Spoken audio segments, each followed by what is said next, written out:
Hello, I'm the Nostalgia Critic. I remember it so you don't have to.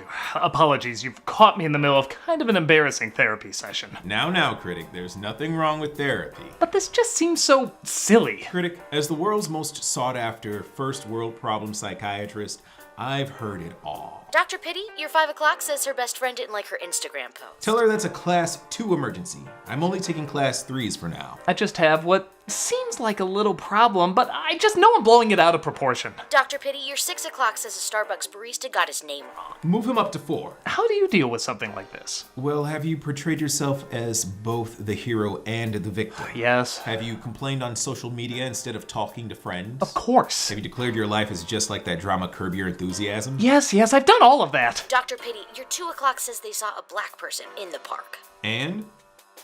That's it. Tell her to drink a bottle of Raid and all will be right with the world. Doctor, is there any hope for me? Well, I don't think you've said yet what the actual problem is. Oh, yes, of course, sorry. You see, I started Terminator Month, and Terminator 2 might be too perfect a movie for me to critique. Did you hear that prescription of Raid I gave earlier? Yeah. So you probably wouldn't fall for that. I'm gonna say no.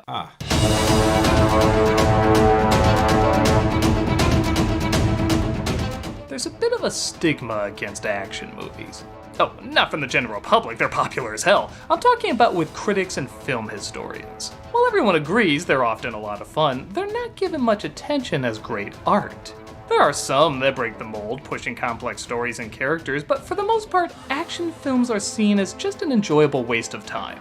This is a shame because 1991's Terminator 2 Judgment Day is about as flawless an action film as you can get.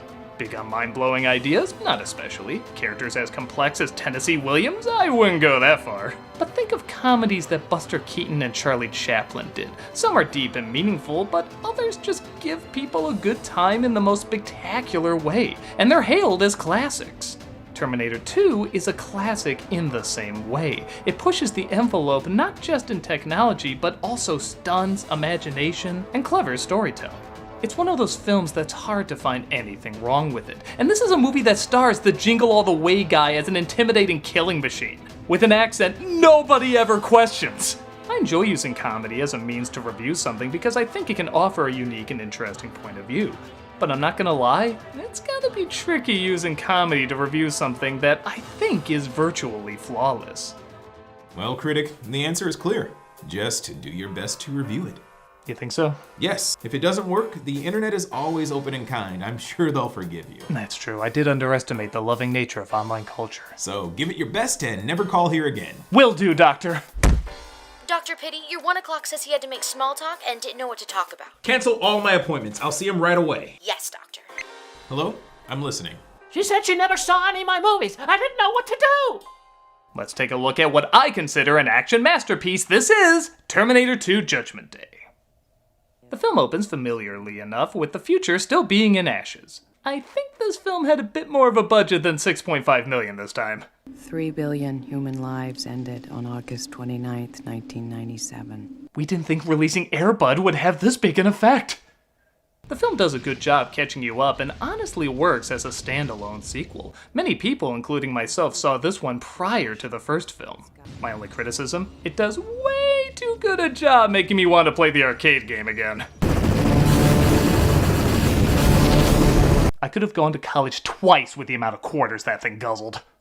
Skynet sent 2 Terminators back through time to destroy the leader of the human resistance, John Connor. Oh, whoops, our bad. This resistance is led by John Walsh. Police need your help to find a convicted killer. After an opening credit sequence of again truly unforgettable imagery, we cut to 1991 where the Terminator, played again by Schwarzenegger, is sent back to, well, do some shopping. One of the things I don't think this movie gets enough credit for, the extras are amazing. I mean, even in the best movies, you find some actors who say a line a little weird, but everybody in this is 100% believable. Most films would have everybody react the same way to something like this, but everyone has a unique reaction. Some are shocked, some are confused, many aroused. Told you we were having Austrian Wiener Schnitzel tonight. He takes the clothes from one of the bikers and... Let me make it clear, there was a time when this song was not only used for kid troublemaker movies. And this was after that. The You Could Be Mine song was a better choice. Like before, somebody else is sent back, the T-1000, played by Robert Patrick. This film does a good job tricking you into thinking Arnold is still the bad guy and Patrick is the human hero. Notice, it just looks like he knocks out the cop. We don't know he can change into anything. The clothes you assume he stole as opposed to shapeshift. And even his mannerisms are a lot more human compared to the other Terminators. He's a good-looking boy. Do you mind if I keep this picture? No, go on. For a lot of people, it's a legit surprise when Arnold says get down, as up to that point, you could easily see either as the hero or villain. This brings us to a young John Connor, played by Eddie Furlong, whose step-parents are not thrilled about his rebellious ways. I swear, I have had it with that goddamn kid. Todd! What? He hasn't cleaned that room of his in a month. Well, you did brownface and aliens. Nobody's perfect. Please insert your stolen card now. Withdraw 300. Yes! Little does he know his best friend utilizes this hacking technique to become the world's youngest millionaire. Morning, Sarah. We're then reintroduced to Sarah Connor, played again by Linda Hamilton. And you know how in the last film the psychiatrist said this? This is great stuff. I could make a career out of this guy. Well, I think he did, as he's now one of the head honchos in this mental institution and is probably making even more money on the committed Connor saying the exact same thing. I'm sure it feels very real to you. On August 29th, 1997, it's gonna feel pretty fucking real to you too. At first I was annoyed that she was saying the exact same thing that clearly didn't work for the committed Reese. But the more I thought about it, being the only person who knows when the apocalypse is and lying about it for many years, you would probably crack at some point.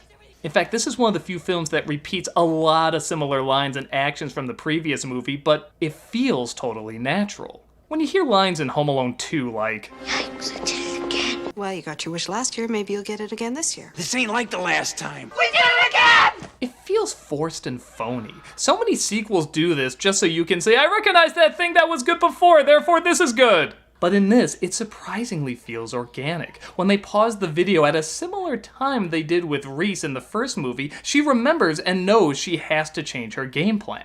They don't exist. I know that now.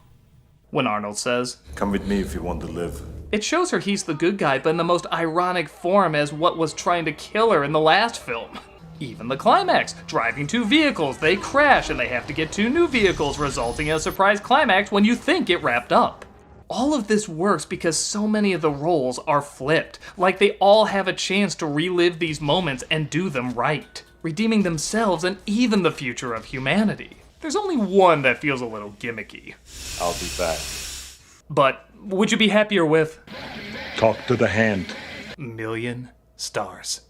With that said, their actions don't always work, as Sarah pretends the Terminator is a delusion, but the doctor isn't falling for it. I don't see any choice but to recommend you stay here for another 6 months. Let's see what happens when we take away the puppy. Meanwhile, at the mall, the Terminator and T-1000 search for John, and I'm not gonna lie, I really wish I could have seen the scene where Arnold bought those roses. Yes, I would like a dozen roses, please. Here you go. That's me. It'll be $18. Wrong. John plays Afterburner. Oh, my bad. Star Commando. I always confuse the two. As his friend notices, a cop is scoping for him. Man, there's this cop scoping for you. Check it out. They found out what we did at Camp Anawana. Anyone else grow up hating this kid? You had one line and you used it to be a narc. Enjoy your stitches. Oh, and you think Batman was the biggest sellout for McDonald's? How about a scene for the Guns N' Roses video that literally has Guns N' Roses? That's like Weekend at Bernie's literally putting The Weekend at Bernie's. Hey! Get down. Admit it, you always felt sorry for that guy too. I think the moral of the film is if you ever try to do anything good ever, you're gonna bleed. The two Terminators fight with the T-1000 knocking him out. Ooh, the latest foreshadow fashion. And Tom Cruise runs trying to catch up to John. He also might have upgraded his ride. Fun fact, none of the camera crew wanted to get this shot for fear of, well, dying. So Cameron grabbed the camera and took the shot himself. Sports stores don't have as many balls as this guy. Though some shots you can make out the stuntmen a little bit. Hey, I didn't know Van Damme guest starred in this. The chase is still amazing, from the size and scale to the energized editing to that gun trick you gave up trying after 2 times. No, seriously, I got this. It's all CG. Now, don't take this the wrong way, but you are a Terminator, right? Yes. Cyberdyne Systems Model 101. Holy shit. Something else that's important to point out, the kid in this movie is actually like a real kid. That's not to say this is the first time this has been done, but more often than not, kids in movies were either there for bad one-liners or just to move the story forward. This one acts like a real kid in the 90s. Hell, honestly, any time period. That her? Yes. She's pretty cool, huh? No, she's a complete psycho. It's not a mission priority. You know, fuck you! She's a priority to me! He swears, he can be afraid, he fights back, he has legit good insults, he's a little shit, but that's what most kids are around that age. He's played in a way that doesn't get annoying and is extremely relatable, giving him real moments to come to grips with what this new reality means about everything he ever knew. It's like everything I've been brought up to believe was all made of bullshit. I hated her for that, and nobody believed her. Not even me. After this film, this was the gold standard in writing a believable child in a mainstream movie. Even give him credit when he tries saving his step-parents despite not liking them. If you hurry home, we can sit down and have dinner together. I'm making beef stew. But something seems off when the dog keeps barking. Again, a good callback to the first film. Honey, are you okay? I'm right here. I'm fine. Huh, wonder why I can't do an American accent the rest of the time. Your foster parents are dead. And the T-1000 has learned how to make beef stew. Seriously, why does he know how to do that? After teaching the stepdad not to drink out of the carton, the T-1000 continues his search while John figures out the Terminator technically has to do anything he says. That's one of my mission parameters. Stand on one foot. Yes! Now say, Red Sonja, what's your best movie? Don't push it, you little shit. I also like this reversal where the kid has to be the adult teaching him why it's wrong to kill. You just can't go around killing people. Why? 'Cause you can't. Why? Because you just can't. Why? I order you to help me. Okay, love you, bye-bye. John decides to break his mother out of the institution as it looks like Sarah has the same idea. After this weird scene.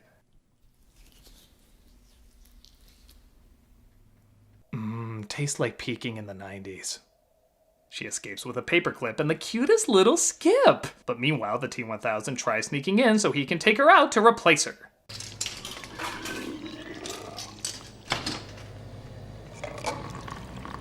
Did I mention the CG in this really holds up? Sometimes it looks a little shoddy, but for friggin' 1991, this looks better than some CG effects you see today. Hey, I got a full house. Wait until I tell Mr. Clamp. I kind of admire that this is shot like a split screen. Almost like they're indicating they used the same actor to play both parts, but then get shots like this where you realize it had to be twins. Only later to actually duplicate the same actor. This film's goddamn amazing. John and the Terminator show up shortly after. Gotta promise me you're not gonna kill anyone, right? Why? I swear I will not kill anyone. Well, thanks Skynet for loopholes. What the hell are you doing? He'll live. In other news today, a security guard died due to loss of blood in his legs. Sad and weird. This reunion will be great.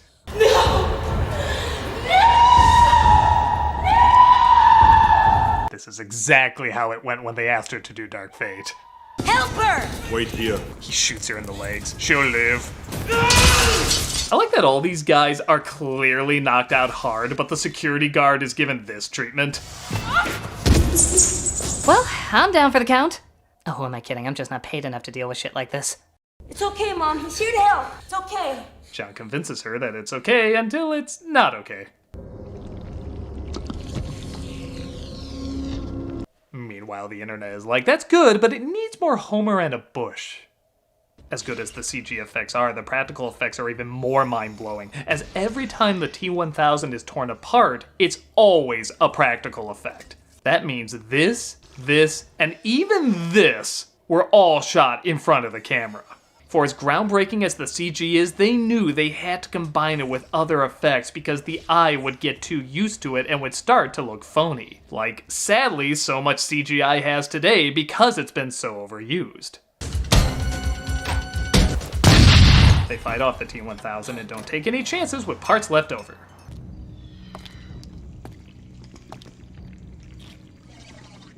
Thank God, I won't have to stuff down there now.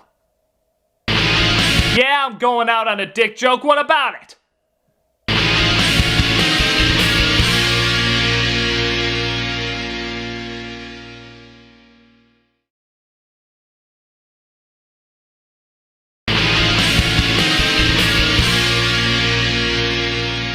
I'm so glad after I gushed how good the effects are, we get arguably the worst rear projection in the movie. Maybe it's like Sin City and Tarantino took over directing for a bit. Hamilton doesn't have any shoes on. What were you thinking? You cannot risk yourself even for me, do you understand? Sarah gives John a hard time for coming to save her, causing him to tear up. What's wrong with your eyes? Nothing. I always found it odd that a machine based on biological termination doesn't know what crying is. Though maybe the idea is he knows how, just not why. Either way, what a girly man! So what's your story? Meanwhile, the T-1000 searches for a new vehicle. Say, that's a nice bike. Well, we have the shtick for the next Terminator all set up.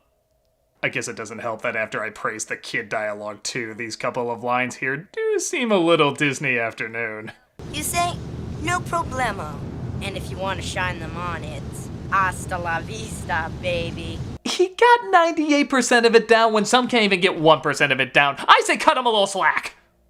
My God, he actually got to the chopper. I got you! No, you didn't! I know I said this film doesn't have the deepest ideas, but that doesn't mean it has none at all. There are some very poignant moments that arguably need to be in a film like this if it's to hold any weight or suspense. We're not gonna make it, are we? People, I mean. It's in your nature to destroy yourselves. Just look at where the franchise goes. You did it! I told you I'm flipped! Well, back to making guns look like the coolest goddamn thing in the world. That's definitely you. John does continue to bond with the Terminator, forcing Sarah to think back at all the deadbeats she dated in the past. It would never leave him, never shout at him or get drunk and hit him. This machine was the only one who measured up. It gives me hope that vibrator technology will advance to raising kids too, then I'd be set. She has, honestly, one of the freakiest dream sequences I can remember growing up, when she sees her past self raising John in what could have been an alternate life. That uniform makes your calves look chunky!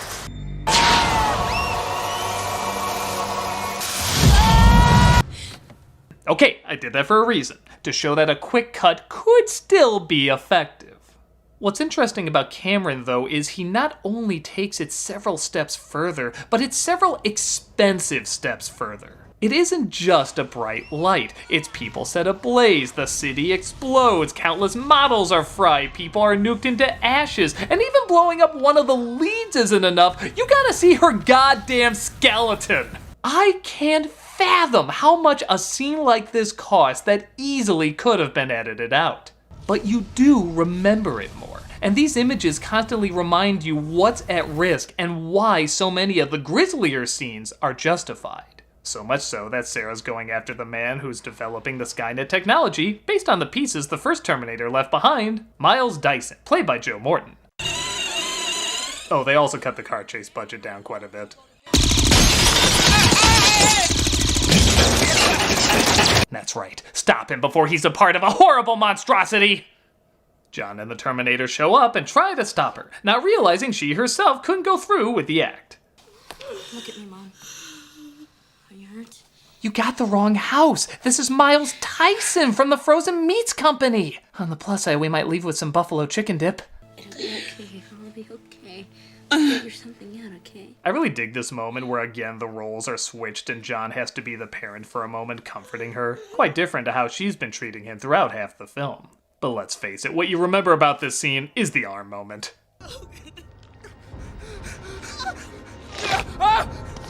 My God, these effects! Again, you know this would all be done with CG today, but knowing they built that arm to look like a real human arm and have an operating mechanical arm under it in the same shot? It's insane the attention to detail this movie has. Now listen to me very carefully. Put the cookie down. They catch Dyson up to speed, and it's decided they're all gonna destroy the Skynet technology before it has a chance to destroy humanity. Unfortunately, the guards spot them, and they call in as many cops as possible, leading to one of the funnier lines in the movie. We got company. Police? How many? All of them, I think. They're led by Captain Kitchen Sink. The Terminator says he'll take care of them without killing anyone. And I had to cross my legs for this scene because this moment gets me so friggin' hard.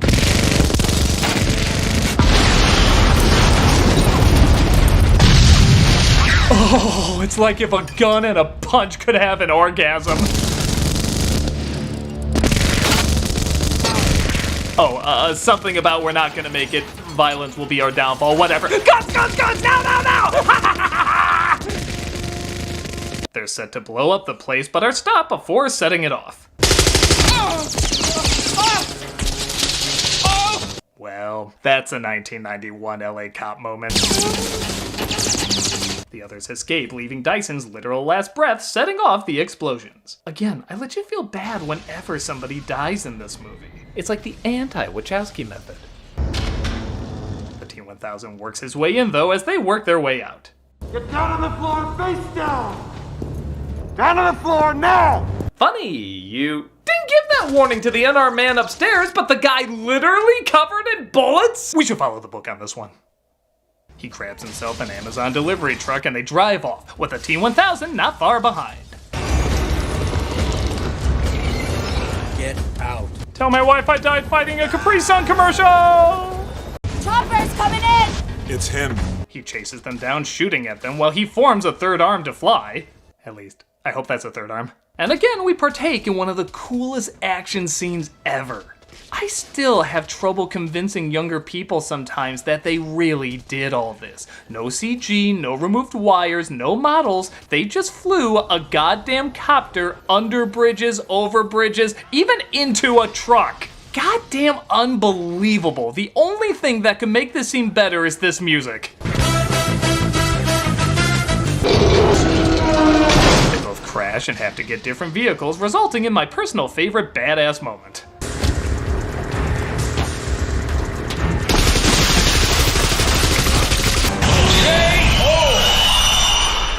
The T-1000 gets frozen from the liquid nitrogen truck he was driving, leading to a line so famous, I don't think it needs any introduction. What killed the dinosaurs? The Ice Age! Kids quoted that for years. But the heat starts to melt the pieces together. I never got why they couldn't just kick them somewhere else. And they tried to get their injured selves to safety. Oh, come on, Mom, get up, come on! It's funny, I always assumed the T-1000 was acting cocky, taking his time, but this dude was frozen. Maybe he's still just thawing out. Yeah, that's the thing I did anyway. The T-1000 kills the Terminator, but he has a backup the T-1000 didn't know about? Alright. And he tries to take Sarah's form to trick John. Which one do I shoot? Oh, good, one of them will do it for me. They almost knock him into the lava, but no more bullets. See, I can have quips too. But the Terminator, of course, arrives in time and blows him to hell, which I think is where you would see some of this imagery. I also love this weird-ass sound it makes that it's never made before. Did it step on a hive of spider witches? What was that? I like he tries to replicate everything he's transformed into to try and figure a way out, and it also makes him hauntingly surreal nightmare fuel. Why couldn't this be the Navi's design? Now that would look truly alien. We like to thank James Cameron for becoming Terry Gilliam for a few minutes. I need a vacation. And Joss Whedon. They burn the material that could give birth to Skynet. Hey, what about the other arm? Don't worry about it, the sequels don't. But it's revealed that it'll never be fully prevented unless the Terminator himself is terminated. I know now why you cry, but it's something I can never do. I just learned to do comedy. Tears is not part of the Arnold package. He's slowly lowered into the lava, Alien 3 finally knows what to rip its ending off of, and even gives his own Siskel and Ebert review of the movie going down. It's okay, honey. We'll just buy you a new Terminator. Or a GoBot or something. The film ends with the uncertain future rolling ahead, not sure if what they did will save humanity or not. Which is quite different from the original ending they had, where they clarified the future is 100% safe. 1997 came and went. Nothing much happened. Michael Jackson turned 40. He looks like he has 10 more years in him. It's funny because I didn't really like this ending because it didn't leave it open if the future was altered. If anything, the first film indicated it can't be altered, but now I look at this thinking, well, it could have saved us some pretty unnecessary follow-ups. Tiny, Grandma, tiny. Because if a machine can learn the value of human life, maybe we can too. I think people would have seen it as corny if it stopped here though, so maybe it's a pick your poison type deal. For me though, Terminator 2 is about as perfect an action film as you can get. Because it isn't just the action that's so good in it. Its acting is fantastic. I'm kinda shocked no Oscar nods ever came out of it. The direction is poignant, the callbacks are earned, the threats feel real, the effects are still brilliant, and everybody in it is charming and likable. Anytime it starts to lean towards something maybe a little too silly, it balances out with the intimidating moments that are intense and suspenseful. The same way the first Terminator was chosen by the Library of Congress to go into the National Film Registry to be preserved, I think this film should too. It's not one of the Citizen Kanes of drama, but I would argue it's one of the Citizen Kanes of action, and action does play a big part in entertainment. It's timeless in so many ways great films should be timeless, and despite it still being massively popular, I think it deserves more respect for the impact that it had. So keep watching it, keep talking about it, and let's never let the respect for this amazing movie ever die. I'm a nostalgia critic guy, remember, so you don't have to. You just can't go around killing people. Why?